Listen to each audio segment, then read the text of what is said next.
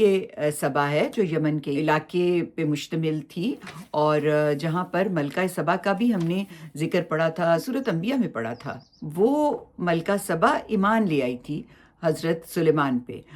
مطلب یہ ہے کہ ملکہ سبا جس کا نام بلقیس تھا، جس کا تخت اٹھا کے وہ جنات لے آئے تھے اور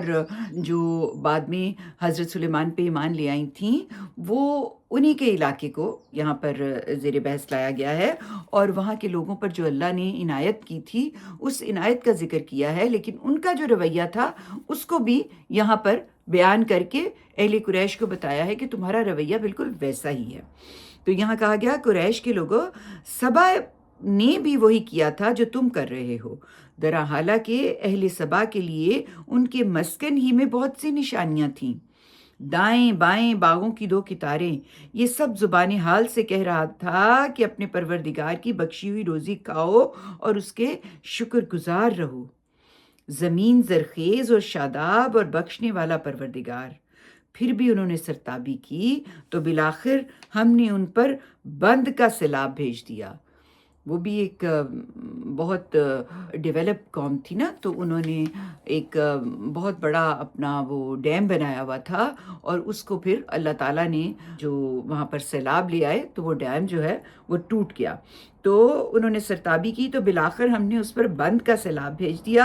اور ان کے باغوں کو ان کے لیے 2 ایسے باغوں میں بدل دیا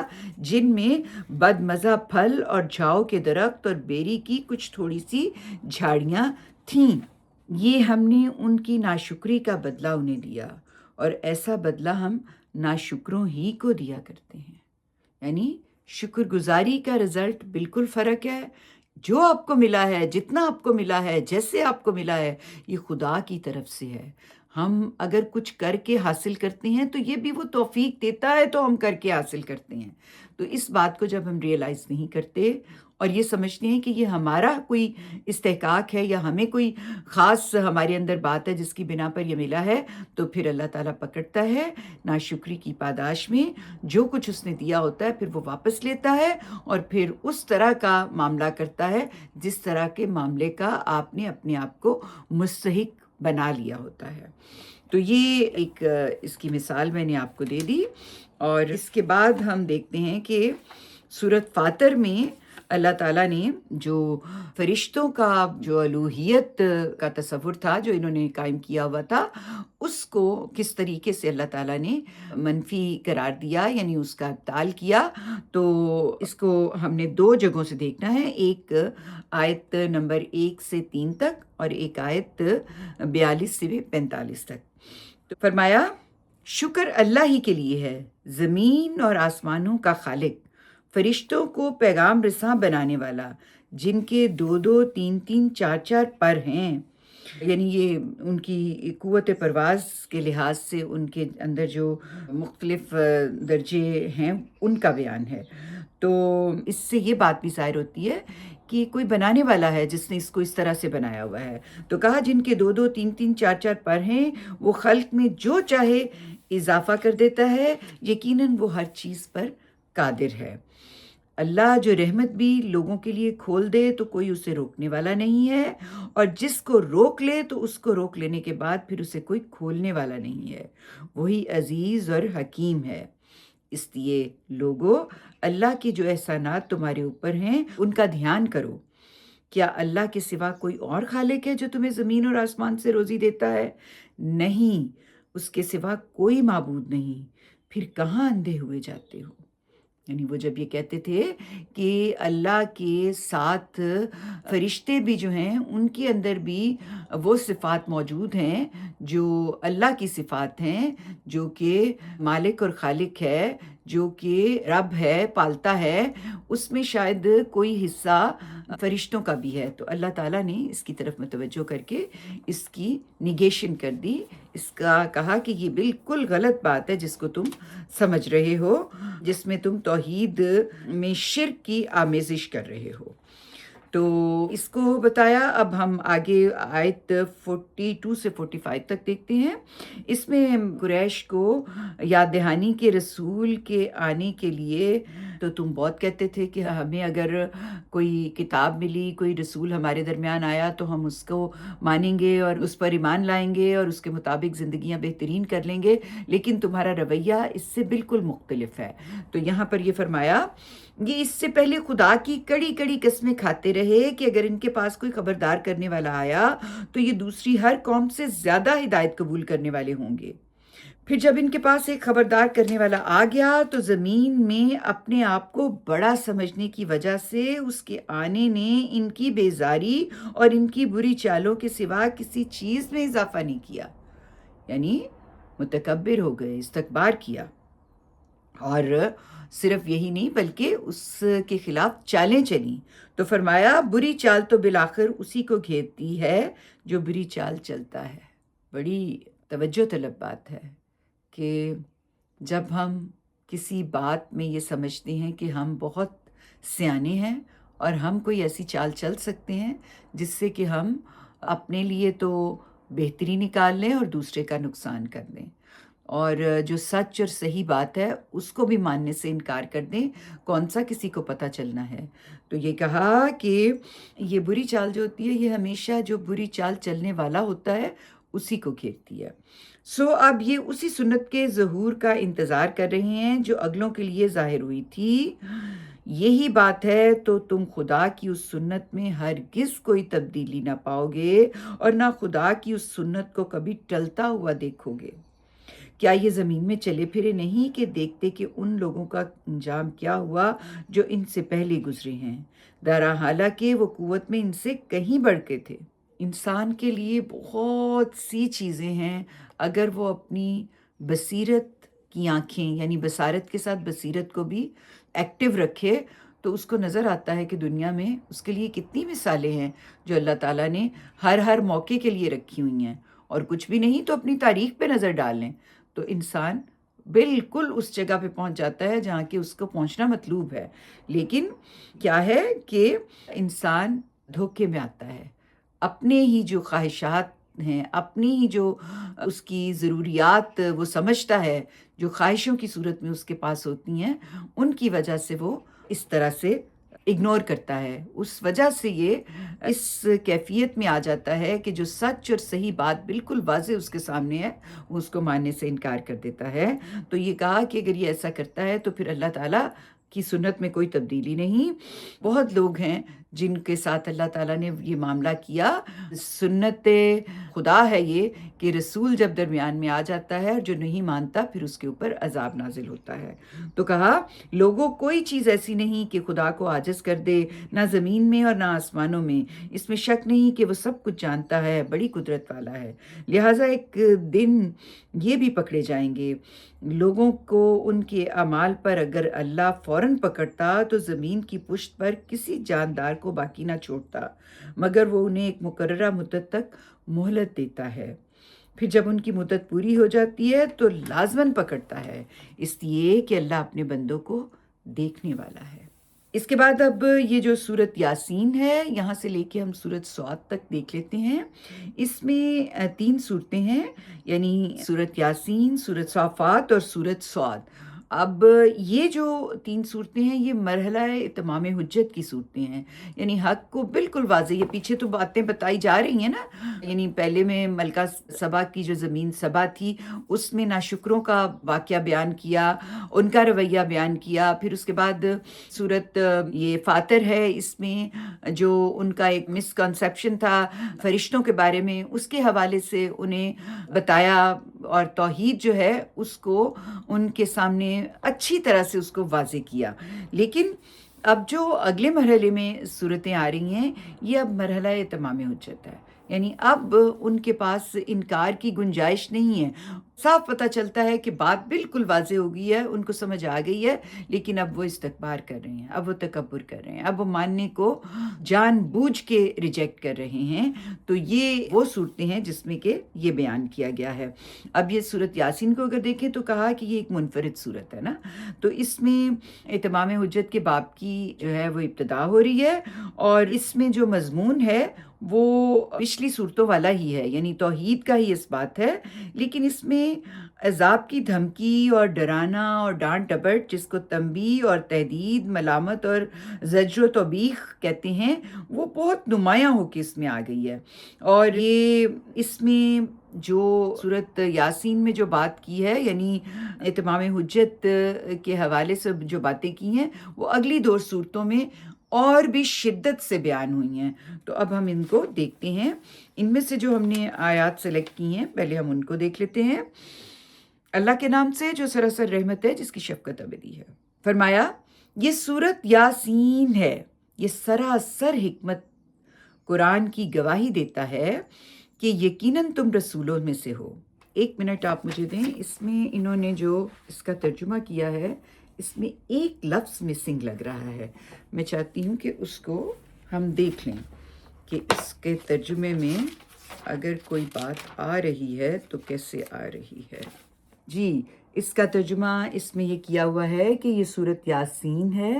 شاہد ہے پر حکمت قرآن کہ تم رسولوں میں سے ہو۔ اور اس کی یہاں یہ کیا ہے کہ یہ سراسر حکمت قرآن گواہی دے رہا ہے،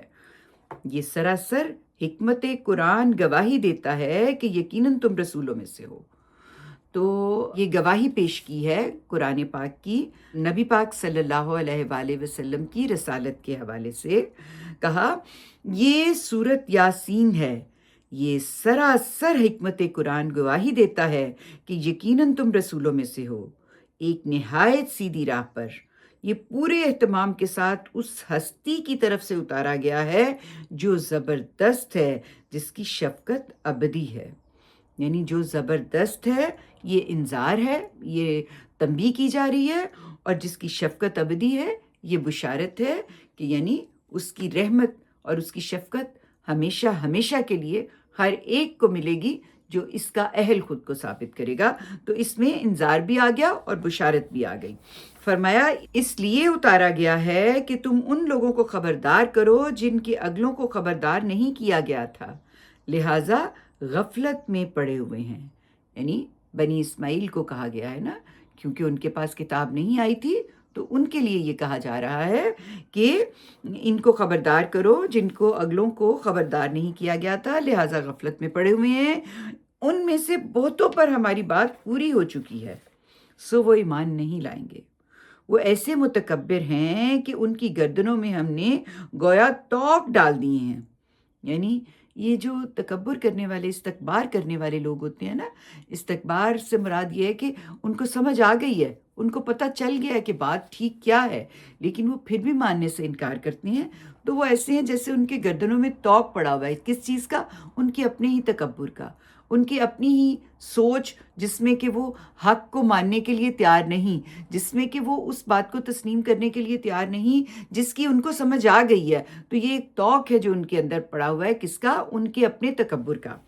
اور وہ ٹھوڑیوں تک پہنچے ہوئے ہیں، سو ان کے سر اٹھے رہ گئے ہیں۔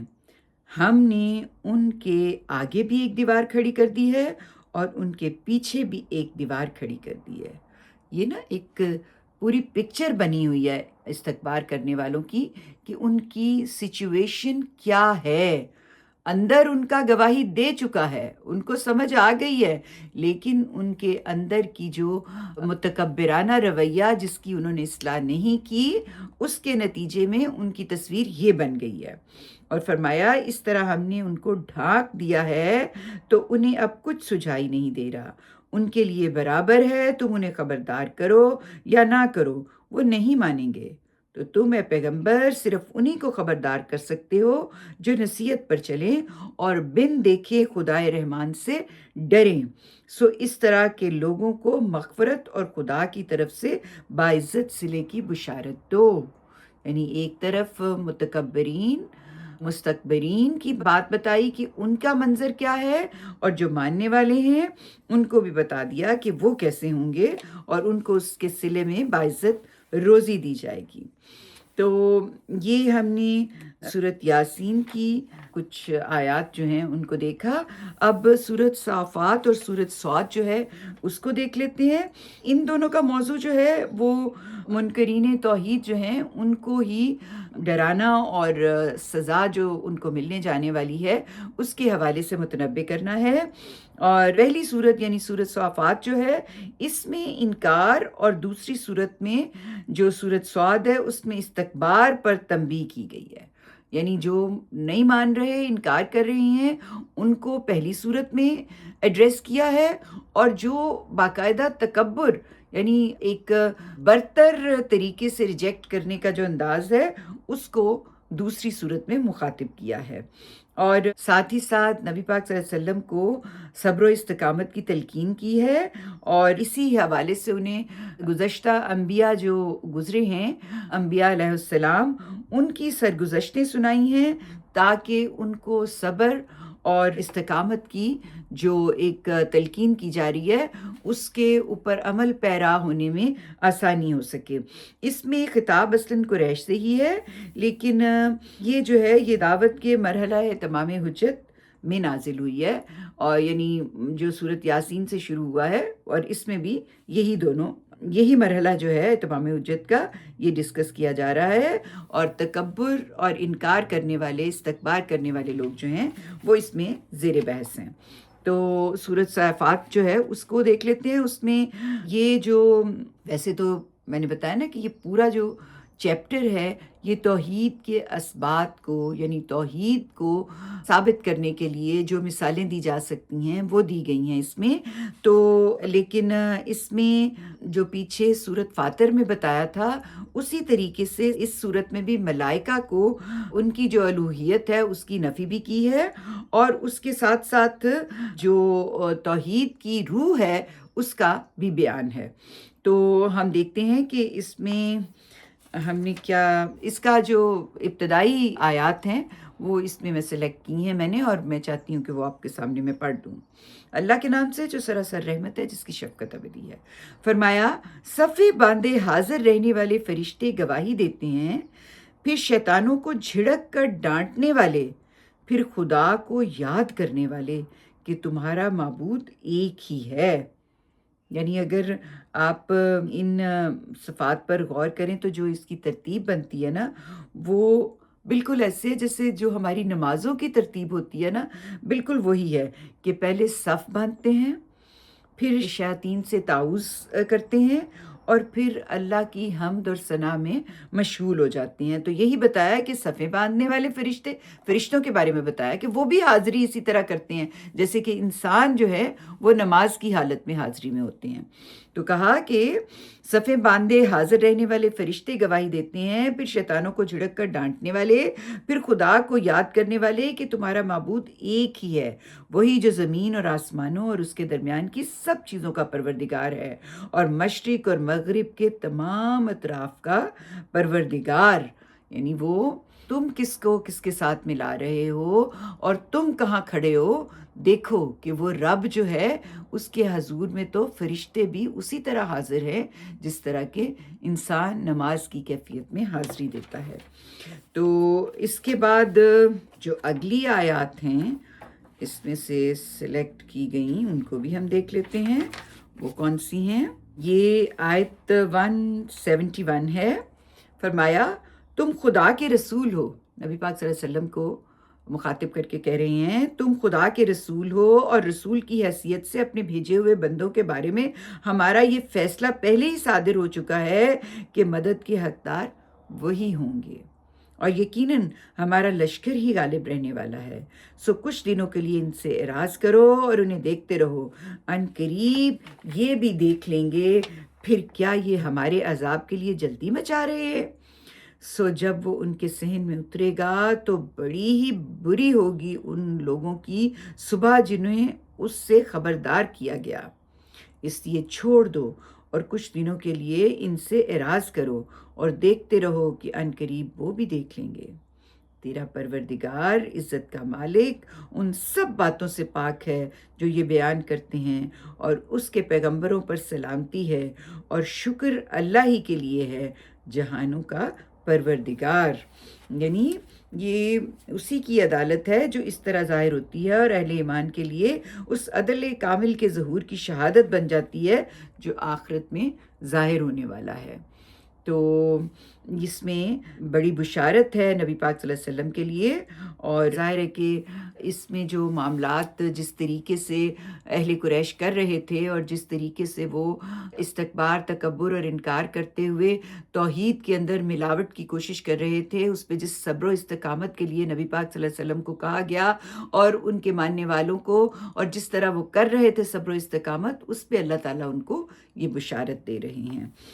اور اس کے بعد ہم آگے چلتے ہیں سورت صاد پہ۔ یہ بھی اس کی بنیاد بھی توحید پر ہے، اور یہ جو قریش ہیں یہ غرور اور شرک پرستی اور جوش جنوں میں جو یہ مخالفت کر رہے ہیں، یہ زیب نہیں دیتی ان کو، کیونکہ اس کی پوری جو اس کو کنڈیم کیا جا سکتا ہے، اس کے اندر جو غلطیاں ہیں اس کو واضح کیا جا سکتا ہے، اس کو پوری طرح واضح کیا ہے، لیکن پھر بھی یہ مخالفت کر رہے ہیں، تو یہ قرآن اس کے لیے یاد دہانی کافی ہے، لیکن اگر یہ نہیں مانتے تو پھر ان کا انجام ان کے سامنے ہو جائے گا۔ اس میں ہم دیکھتے ہیں 3 جگہوں سے ہم ان کی آیات جو ہیں ان کو دیکھ لیتے ہیں۔ جو آیت نمبر 12 سے 16 تک ہے، اس میں ماضی کی بعض سرکش قومیں جو ہیں ان کا حوالہ دیا گیا ہے، اور 17 سے 26 تک حضرت داؤد کی زندگی کا حوالہ ہے کہ وہ کیسے امارت کے باوجود شکر گزاری کی کیفیت میں رہتے تھے، اور آیت 30 سے 40 کے درمیان حضرت سلیمان کی مثال دی ہے جو شکر گزاری میں کمال درجے پہ تھے، اور آخر میں بتایا کہ دنیا کوئی اندھیر نگری نہیں ہے اور اس کا خاتمہ لازماً سزا اور جزا پر ہونے والا ہے۔ یہ اس میں مختلف جو چیزیں ڈسکس کی ہیں ان کو میں نے بیان کیا ہے، اور جو آیت میں نے سلیکٹ کی ہے پہلے ہم اس کو پڑھ لیتے ہیں۔ فرمایا اللہ کے نام سے جو سراسر رحمت ہے، جس کی شفقت ابدی ہے۔ یہ سورت صاد ہے، قرآن گواہی دیتا ہے سراسر یاد دہانی کہ ان کے پاس کوئی دلیل نہیں، بلکہ یہ منکرین سخت تکبر اور زدہ میں مبتلا ہیں۔ ان کا خیال ہے کہ ان کے لیے عذاب کہاں؟ ان سے پہلے ہم نے کتنی ہی قومیں ہلاک کر دیں تو انہوں نے ہائے پکار کی کہ اپنے آپ کو بچا لیں، مگر وہ بچنے کا وقت نہیں تھا۔ یعنی جو ٹائم بچنے کے لیے دیا جاتا ہے، رجوع کرنے کے لیے دیا جاتا ہے، تکبر سے نکل کے حق کو ماننے کے لیے دیا جاتا ہے، وہ انہوں نے ضائع کر دیا، تو پھر کوئی ان کے کام چیز آنے والی نہیں۔ اور آخر میں مخاطبین کے لیے تنبیہ کی ہے اور بتایا ہے کہ وہ جو نبی پاک صلی اللہ علیہ وسلم نے ان کے سامنے آئینہ رکھا ہے اس میں یہ اپنا انجام دیکھ لیں۔ آخری آیت جو ہے وہ اس میں اس طرح سے اس بات کو بیان کیا ہے، فرمایا ان سے کہہ دو اے پیغمبر کہ میں یہ قرآن سنا رہا ہوں تو اس پر تم سے کوئی اجر نہیں مانگتا، اور نہ میں اپنے کو بنا کر پیش کرنے والوں میں سے ہوں۔ یہ تو صرف ایک یاد دہانی ہے دنیا والوں کے لیے، اور یقین رکھو کہ جو یہ خبر دے رہا ہے اس کی حقیقت تم کو بہت جلد معلوم ہو جائے گی۔ یہ بہت ایسی اہم بات ہے جس کو بار بار نبی پاک صلی اللہ علیہ وسلم کو تسلی دیتے ہوئے اور اہل قریش کو تنبیہ کرتے ہوئے رپیٹ کیا گیا ہے، کیونکہ یہ ایک اہم نقطہ ہے کہ وہ جس طریقے سے اس آئینے کو دیکھ ہی نہیں رہے جس میں کہ ان کو اصل حقیقت نظر آنی ہے، اس کی طرف نبی پاک صلی اللہ علیہ وسلم کو کہا کہ ان کو بتا دو، ان کو بار بار سمجھا دو تاکہ آخرت میں ان کے پاس کوئی عذر نہ رہے۔ وآخر دعوانا ان الحمد للہ رب العالمین۔